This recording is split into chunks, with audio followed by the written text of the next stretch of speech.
at home. And my name's Amanda Crick. I've been on the board about 6 months now, and I'm going to introduce Sachi Watasi. And we're going to hear about the New Mexico Asian Family Center today. So without any further ado, I'm just going to turn the program over. So welcome. Thank you so much. Thanks for having me, everybody. I'm just going to share my screen because I have a little presentation for you all. Thank you.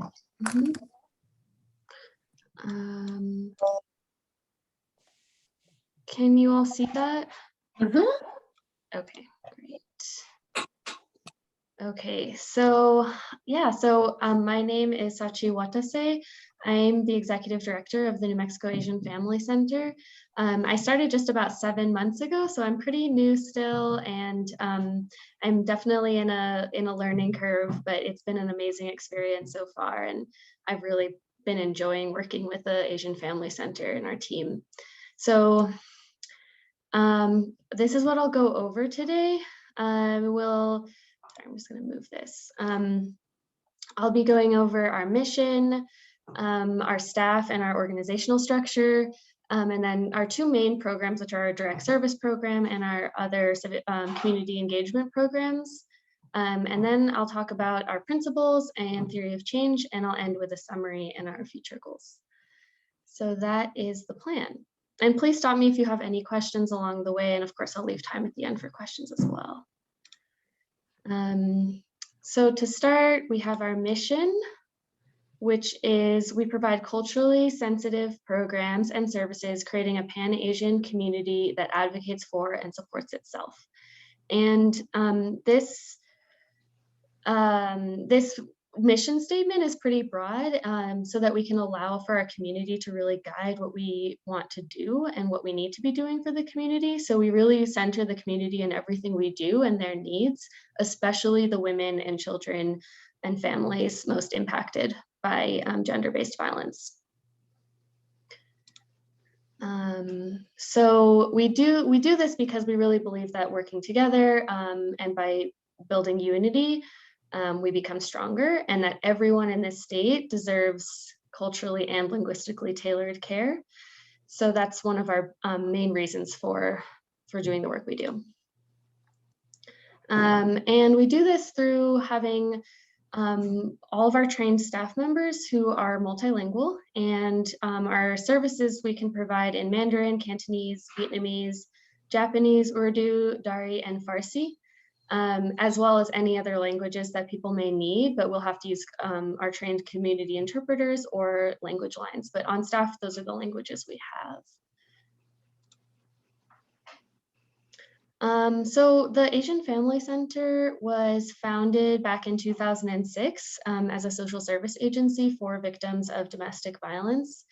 And so we're just about on our 15-year anniversary this summer, which is exciting. And it is still the only social service agency in New Mexico that tailors its services to the Asian population. So here on this slide, you'll see 6 different kind of areas that we really work within. So that includes violence prevention. So we work with survivors. We do a lot of education and resource support. We do health services, we do community health advocacy, counseling, and physical and mental well-being services. We work on individual empowerment, so we really try to create services that then are sustainable and feel empowering for the individual, including financial literacy, legal support, and then of course interpretation and translation. And then we have, we organize and advocates. We work within the legislative session on public policy and systems change. And then we do civic engagement as well. So we really try to engage our community. The Asian population is often the lowest reported population who votes in general and local elections. So we really are trying to engage our voters, and we do that by bringing in our community themselves, and then helping them to educate their own communities. And last year we did a very robust census outreach plan, so that was exciting as well. And then Lastly, we work in community building. So we do a lot of family and youth education and programming, as well as community work. So that's a lot of information, but those are the main areas we work in. And I will go into more detail as we go along. So I'll talk a little bit about our staff and our structure first, so that you have an idea of what our structure looks like. So we have a leadership team of 4 people, which consists of me, the executive director, Sarah, who is our CFO, Ann Dao, she's our social services director, and Huong, who is our community engagement director. So the 4 of us work together, and we do collective decision making and shared leadership styles throughout our organization. And Huong runs, she oversees all of the program staff, all of the interns, and all of our community liaisons. And Dao, she oversees our case managers, our counselors, and our attorneys. And I would say that everything we do, I put community there at the bottom, because everything we do, we really try to center the community at the core, and we have the community leading all of our activities, our programs, our services, and everything else we do, essentially. And I would say 100% of our staff is Asian, and almost everyone comes directly from the communities who are impacted and have experienced the kinds of needs that we serve our community. So they're really deeply connected to and in touch with what the needs are, which is really a wonderful way for our organization to run and serve the community, because we really build that trust. So I'll first talk about our direct services. So our organization is broken up into programs and direct services, which is mainly how we organize things. And then direct services is our main program, I would say. So we have 5 types of direct services, and they're all offered in language and with culturally tailored care. So the core of it all is case management. We have 5 case managers who are all bilingual or multilingual, and they all work to support our clients in reaching the different services they're needing, such as legal consultation and representation. We have 3 contracted attorneys, individual and family counseling. We also have 3 counselors, contracted counselors as well, that we connect folks to. And then we do in-language peer support groups. So we have 4 peer support groups that support women who have been victims of domestic violence or sexual violence and other crimes. And they meet weekly to talk about issues about self-care and taking care of themselves, etc. And then our last service is interpretation and translation. So we do a lot of training for interpreters and translators in the community. And then we, once they build that skill set, then we use them and pay them to then do interpretation and translation for many different organizations across New Mexico, including the city, the state, Bernalillo County, many different hospitals, Planned Parenthood. We do a lot of different work with them as well through our interpretation and translation program. So those are our services, and our case management is really the core, and we really help to get our clients to reach all the services that they deserve and all the resources that they deserve within the state. And because it's very hard for other organizations to provide in language and culturally tailored care to the Asian population here. So we really are that bridge between those different state organizations. So then I'll move on to our programs. So we have a diverse array of programs that really depends on what the community is needing, but they are all designed and implemented in collaboration with the women and families that we serve. And usually once they go through case management and once they feel ready and empowered to re-engage back into the community, they will often become paid volunteers for our organization, and we work with them to create programs that feel important and empowering to them and their communities. So that includes multi-generational family programming. That has been especially important during COVID because we have been providing a lot of families with children with support in accessing Chromebooks and learning how to use Google Chrome and Google Classroom and Zoom and things like that that the parents are often not aware of and don't know how to teach their children about. And then also we help them communicate with APS and get the services they need through APS. And then we also do early childhood programming, and we connect people to home visitation programs where they can get that support. We also do financial education workshops. Those are also in-language workshops where we have different topics such as opening a bank account or how to buy a house or like how to file taxes was the most recent one. So we really try to support our staff in or our community members in becoming self-sufficient and learning the skills that they need to be empowered in their day-to-day. Of course, civic engagement, which I talked about, we do a big civic engagement program around any local or national elections, as well as census. And again, we use our own community members who are bilingual to do the outreach back into their communities. And then lastly, we have youth development programming, and we have a monthly group called Tea Talks that meets for young women, gender non-binary, and gender non-conforming youth, and they meet and they have different discussions and topics, and they do self-care activities, and it's just kind of a support group for them as well. So those are our programs currently, but of course they change and grow as needed. So now I will move into our principles and theory of change, just to give you a little bit of background on how we function and why we are the way we are.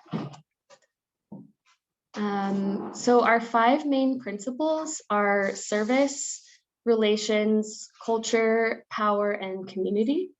And through all 5 of those principles, we have these values, which are to be healing-centered, survivor-centered, trauma-informed, culturally informed, holistic, family-focused, and rooted in the belief of the person. So that's how we kind of approach everything that we do, is through those values and these principles. And I'll go into each one now to explain a little bit of what they all are. So our first one is service, and this is really all about our direct service programming, that we really are in response and align with the community needs, but that we also balance our staff safety and self-care and health. And so we really try to make that balance between how much can we take on as an organization and how much and as individuals within the organization, and then when do we know that we need to do warm referrals or pass them on to other organizations, but that all of our services are in response to what the community is asking for. And of course, we also really hold systems accountable for providing quality and equal services to the API community. So that includes, right now we've been working with APD to make sure that they all are utilizing their language access lines on their phones, because our clients often call 911 when they're in a domestic violence situation and the police officers come and then they don't know how to communicate with the victims. So we've been doing a lot of training with those agencies, as well as with other state agencies, to really make sure that they're actually providing the services that they're supposed to be to our communities. Relations. So this one again is about the community and building consent and protecting confidentiality. So we always start from a place of trust and respect. And we also really consider how we represent ourselves, because our communities are really small, and we are seen as really important resources for many people in the community. And so building those relationships and support and trust is a top priority as well. And then lastly, I would add that we really do try to have our relationships be reciprocal and transformational and never transactional. Culture is another big one. So we really try to make sure that we don't use culture or that other people don't use our culture for consumption. And we really always compensate our staff. Every one of our volunteers are paid for when they do decide to share their culture with the community. We really share our culture with partners that we trust, and in a way to unify and share our stories. So, and we also, another piece of the culture bit is that we really rely on community-based knowledge for all of our services and programs, because we really believe that our communities know the solutions to the problems the best. The next one is power. So we also really want to ensure that we're empowering our community members and that and our clients, and that they are becoming, self-sufficient within the community. So we really try to uplift their voices and, use the wisdom, like I just said, the wisdom of the community to guide us.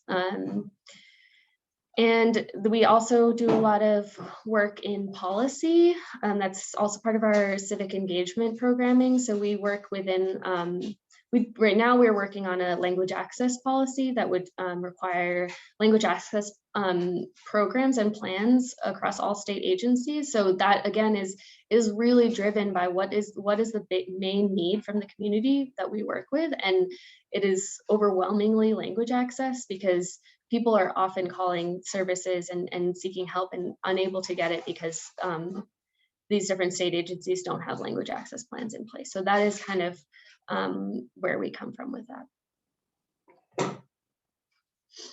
And then lastly, community. So of course, community is woven into everything we do. And I know I've said it a million times already, but it is just the pillar of our organization. So we really honor the history of all of these different groups and recognize that all these different groups within the Asian community are very diverse and have very differing histories as well. We also work in solidarity with other Black, Indigenous, and people of color communities. And we really invest in our community. We invest back into our community whenever we can. So, and then I'll just touch on the decision making is transparent, and we really try to make sure everyone is aware of any decisions that are being made as an organization on behalf of the community. And then our theory of change uses these same 5 principles to create a unified, visible, and thriving Asian community in New Mexico.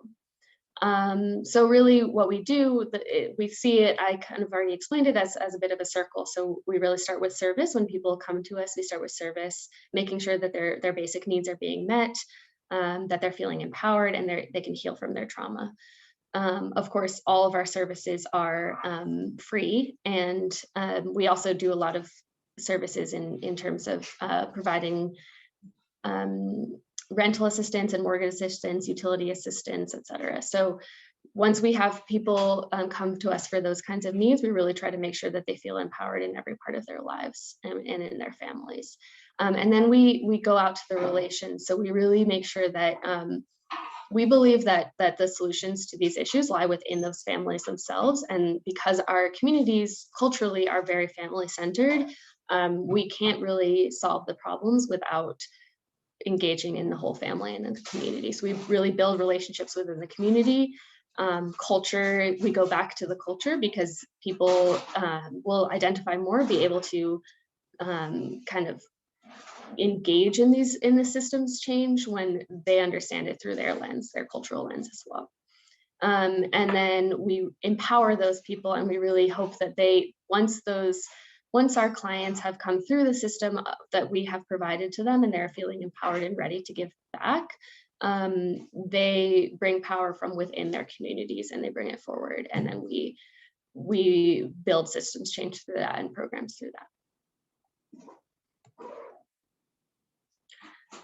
So then the last section is just our summary and our goals. So this is our summary from the fiscal year 2020. We served 307 unduplicated clients. We provide 84.3% of our clients receive services in a language other than English. 95% were low or extremely low income. 78% were women. We had over 18 ethnicities and nationalities, and we provided programs to over 5,000 people. So this is just a little snapshot of 2020, and it was really a tough year for us, of course, because of the pandemic. We had a huge skyrocket in clients who were seeking basic needs support. And we had to, we luckily got a lot of funding to support with that. And we were able to provide that, but it was a challenge. It was a huge challenge. And there were some fundings that we didn't receive. And it was hard for our case managers as well to quickly shift to virtual support, especially because of the language barriers. So because we couldn't go with our clients to the different locations to help to interpret for them, we had to do that over the phone, and oftentimes different staff members at the different agencies wouldn't allow our case managers to be on a conference call, or our interpreters to be on a conference call. So all of this has slowed down our process. And not only did we have more clients and more need, we also, every client case took longer because of the different barriers that came up through the pandemic. So we're lucky that we were still able to really support our community, and that our case managers are incredibly resilient and resourceful, because they're really driven by the desire to support the communities that they came from. So luckily we really have that advantage, and we're still able to provide these services to our community. And then I'll share our upcoming goals and wishes we have. So these are kind of like our hopes for developing our organization. So first and foremost, I would say, is fund development. We're primarily funded by grants, and I really hope to hire a development director to really help diversify our funds and solicit individual donors and local philanthropists. So that's a big hope that we can kind of move our organization to. We also want to have an increased investment in youth. Most of our clients are elderly or parents, and so we're really hoping to. And we do have youth programming, but we would really like to reinvest in our youth, because we see them as our future ancestors. And so we're hoping to hire a youth coordinator and to support with youth programming. Along with that, I would say another big priority is staff sustainability and well-being. So making sure that we're hiring so that we can have the capacity as an organization to meet all the needs of the community. That's often a struggle we have, is because we are the only social service agency providing services to the Asian population, we become a catch-all for anything that the government or other organizations are unable to provide to the Asian population here. So sometimes we always want to take it on because we know how unbelievably necessary it is and critical it is, but we often overburden ourselves, especially our case managers, with the amount of work. So we're really trying to make sure we can have that balance and build a culture of self-care, and then make sure we have all of the people that we need to be able to provide those services. And then lastly, this is a longer term goal, but we're really working towards obtaining a permanent building so that our community can feel that they have a space that is theirs. So that will hopefully be in the international district, and we're just in the beginning stages of securing some capital outlay money and from the city, and really trying to build this dream location so that people feel safe and comfortable and can get their services that they deserve and need. So that's about it. And I will open it up to questions now.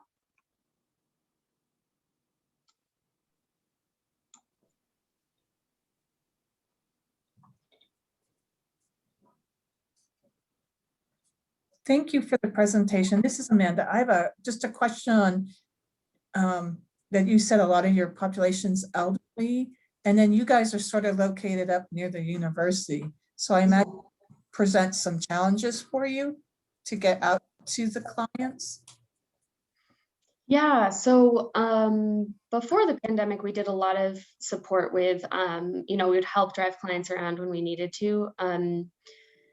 We tried to avoid that as much as possible, but sometimes it was necessary. But we were on a main bus line, but we actually just moved recently. And we were able to, we're also still on a bus line, so people come there and they've been able to find it pretty easily. So luckily, we're in the uptown area now. So it's in between. I would say most of our clientele is in the Northeast Heights or in the International District. So it actually is kind of a good location because our clients are they're a little bit closer to us now.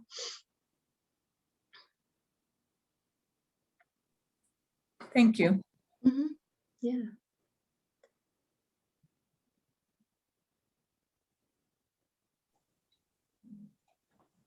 Hi, Sachi. Can you hear me? Yeah, I can. I'm Julie. Hi, Julie. I think you said in your presentation that you have clients across the state of New Mexico. It's not just here in the city. Can you talk a little bit more about some of the different areas that you receive client requests from? Yeah, so I would say most of our clients definitely come from Albuquerque and Bernalillo County just because of the proximity, and also the population is majority resides here in the Bernalillo County. But like I said, there are no other organizations that tailor their services to the Asian population, social services to the Asian population in New Mexico. So that means that people come from anywhere when they need it.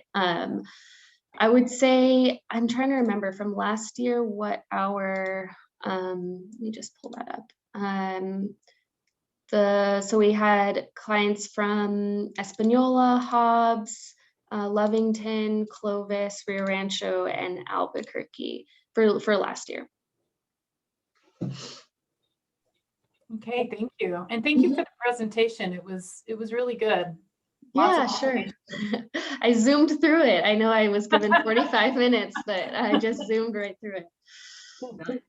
Hi, it's Becky. Can you say a little bit more about when you say you share your culture? How do you do that? Where do you do that? What's the right way to access that and learn from that?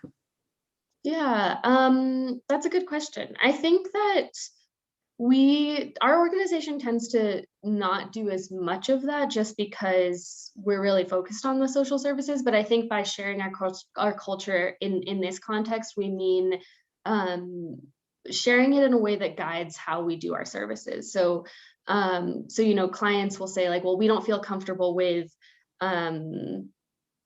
like addressing this issue like this. So for example, talking about abortion care may be really hard for some people and culturally, and so we maybe address it in a different way based on what that cultural understanding is, and they share that in the ways that feels appropriate to them. So I would also say and then when we have like certain events or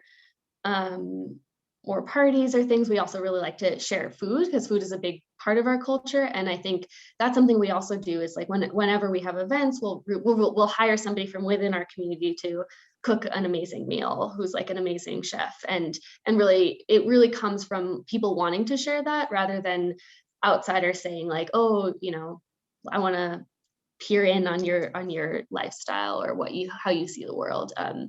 But it's really coming from a place of like, we trust that you will decide when you want to share that. And it's all through that trauma-informed and survivor-centered approach of like, whenever you're ready, that is the time for you to share that. So I think the service is also, we really have to be careful and sensitive to certain people's feelings about accessing care. So that also means a lot of time clients will come to us for basic needs help before they come to us for being victims of domestic violence or sexual violence, even though they are, and they'll disclose it, but only after a long time of having a relationship with their case manager and really talking about, housing and getting access to food boxes and things like that. And then eventually the case manager will build trust and be able to ask in a culturally sensitive way have you experienced this kind of violence in your household or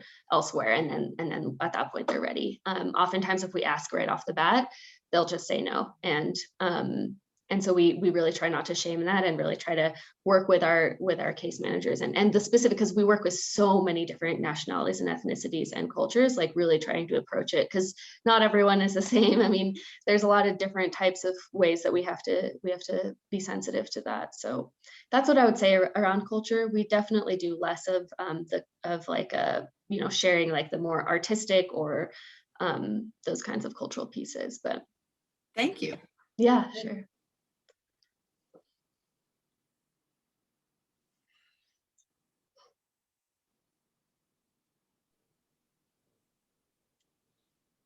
I really appreciate you speaking to us today and taking the time.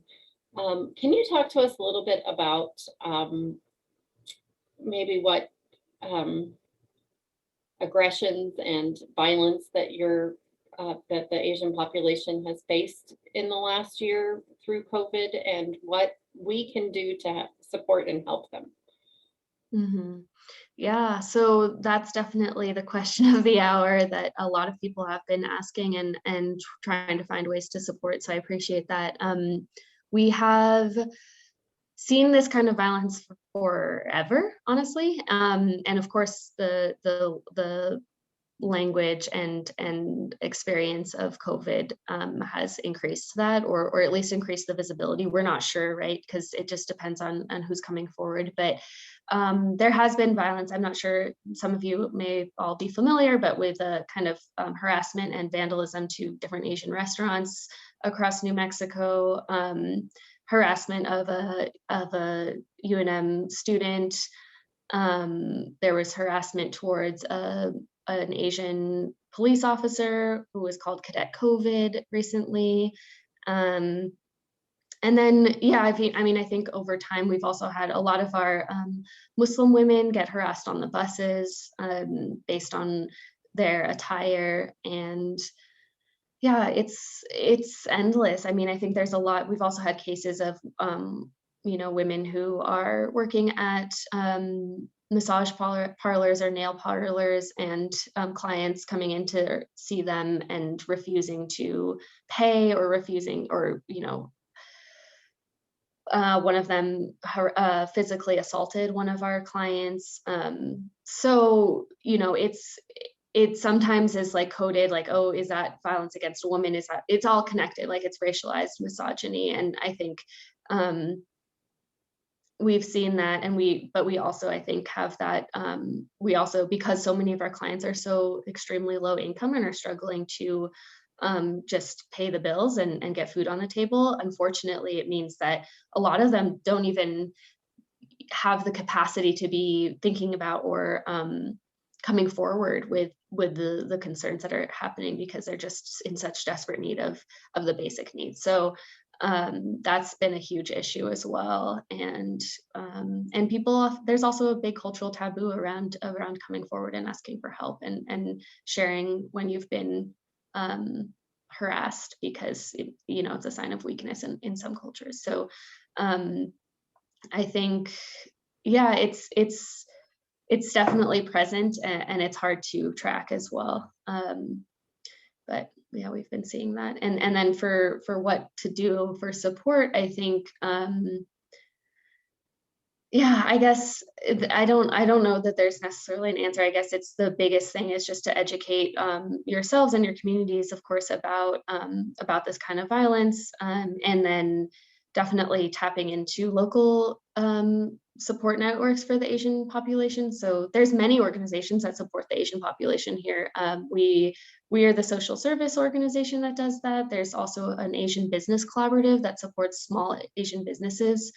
And then there's the National Asian Pacific American Women's Forum, where they do some reproductive justice work for the Asian population. There's the Asian American Association of New Mexico. So there's a lot of different groups that you could tap into to see what they're doing and support them. I would definitely recommend that. And Yeah, that's the other thing is just being an active bystander. That's something that we can all do on a daily basis. This is something I witness regularly, is like being at the post office or something, and watching somebody try to communicate and then they just refuse service because that person doesn't speak English in the way that the staff member wants them to, maybe. And so I think that is definitely a problem that I've seen, and I've also experienced with my own family. So that's something I would definitely recommend to step in and support in whatever way you can, if it's safe, of course. But those kinds of instances can become really triggering, or also can become violent if not intervened. Thank you. Mm-hmm.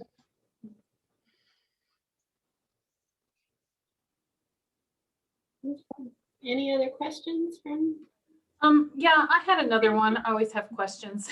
That's great. Sachi, your presentation was so informative. Is that something that we would be able to share with the rest of our Women United members to bring more of that awareness to the Asian community that you're supporting? Yeah, of course. Yeah, I would be happy to share that with you all, and then you can share it to whoever you feel comfortable sharing it with. I'm happy to do that. Okay. We did record today, so if you give the okay, we'll share the recording. So Perfect. Yeah. Okay. Oh, and then we can add that to our new website. Yes. Yeah. Nice. Okay. Well, if there's anything else you can think of, Sachi, that Women United can help with, I don't know if there's special international festivals or anything that your group does that we'd love to join and assist and, you know, show our support in that way just by being there. Yeah, inviting sure. our members.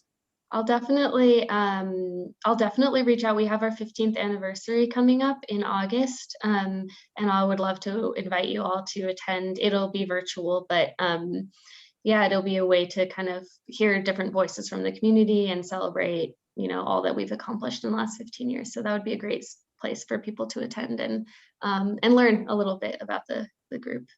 Great, thank you. I really appreciate that. Yeah, of course. Great. Thank you.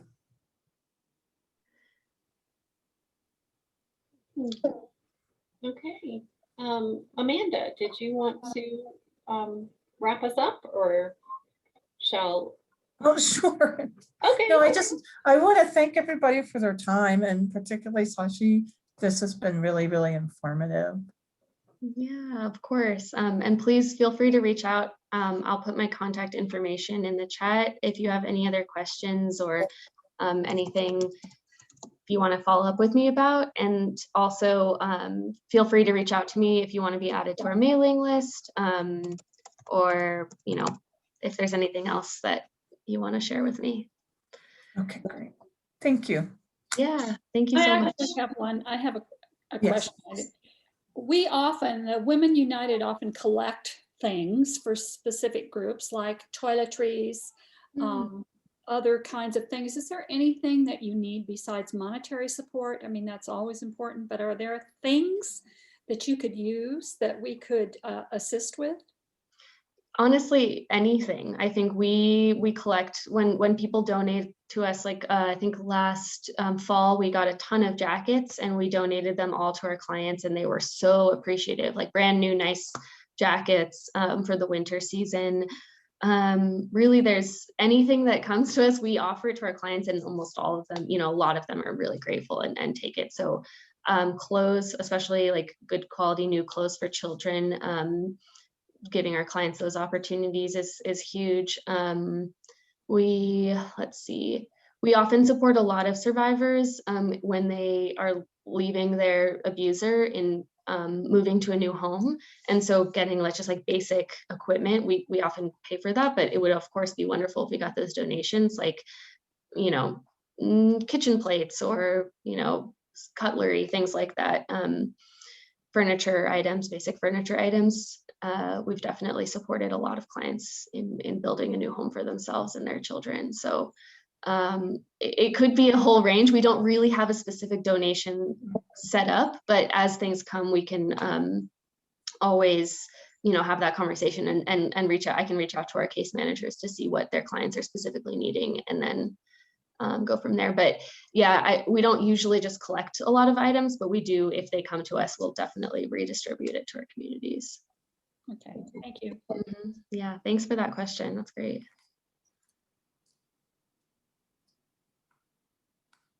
Any further questions?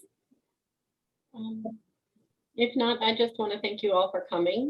You guys are all active members of Women United, or WU, W-U, as we like to say, woohoo.